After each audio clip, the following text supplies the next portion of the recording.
Okay guys, for our daily devotion, it's April 13, 2026. Psalm 123, 2-3. The Lord is my shepherd, I lack nothing. He makes me lie down in green pastures. He leads me beside quiet waters. He refreshes my soul. God refreshes our soul. God offers us stillness when our spirit is troubled. Come to God today and experience how lovely He can refresh your soul. Grabe, ang gandang reminder ng verse na to. Kasi nga, yun, sakto talaga. Parang alam nito nung book na to na may pagdadaanan din ako, no? Sumakto talaga siya kasi sobrang, to be honest guys, ang dami talagang patong-patong na problem.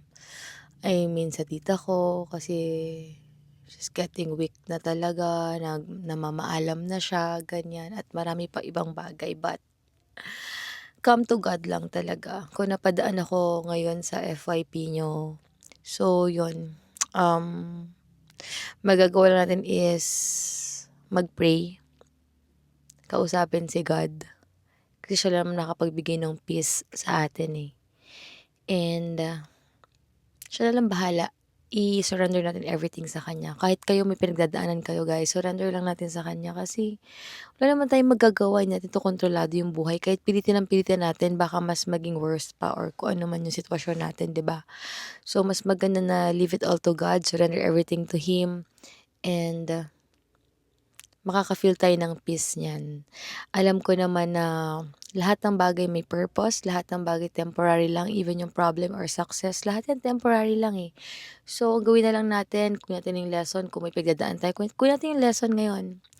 Kung nasa breakthrough tayo, gamitin natin siya sa gusto ni Lord na gawin natin, and always trust God lang talaga kasi yun na naman magagawa natin guys, 'di ba? Yun, and huwag natin makakalimutan na andiyan si God na willing makinig sa atin, na never tayo pababayaan, na kapag lumapit tayo sa Kanya, siya na bahala magbigay ng peace na kailangan natin.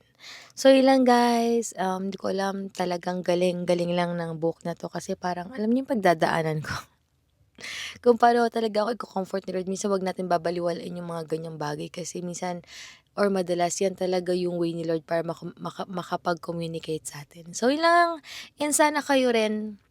And I hope no next time na magkita-kita tayo, mag-sharing lang tayo. What do you think guys? Let me know kung interested kayo.